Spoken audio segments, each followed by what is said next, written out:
живе со безидејната СДСМ.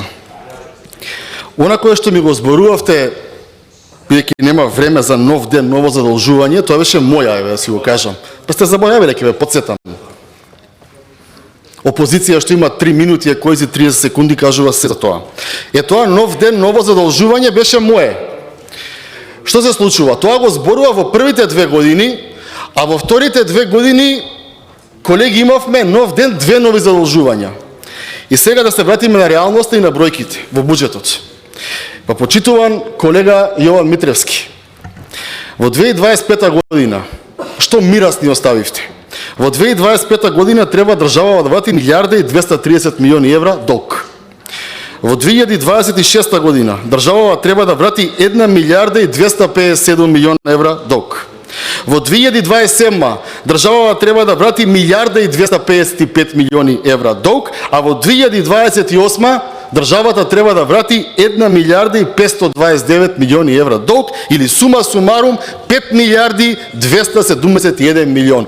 5 милиарди. Парите ги дававте на ваучери во Охрид. Парите ги дававте со тоа што овдека кажувавте капитална инвестиција дека е производството на струја. За таму да сега гледаме нови спорови што ќе бидат. Имате двојна поскапа електрична енергија. И тоа граѓаните го гледаа. И за тоа ве предупредувавме. За тоа да оваа говорица ве предупредував, оставете ги овие од влада, тие ќе завршат со политика. Утре тие ќе ви дојдат во собрание, вас ќе ве нема. Така и се случи. Проблемот за овие финансии, проблемот за овие долгови, сега седи во собранието. Па мора да постои 5 секунди, па да излезе, па нешто да каже кога да се каже. И факт е дека има амбициозен буџет. И факт е дека изминативе 5 години македонската економија расте со 1,1%. Да немаше влада, побрзо ќе растевме во таква влада.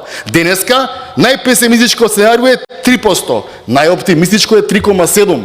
Или тоа би значело, најпесимистички сме 3 пати подобри од вас, а најоптимистички 3,7 пати од вас. И тоа е добро, тоа треба да го поздравите, бидејќи тоа е интерес на државата и на граѓаните, господине Митревски. Благодарам.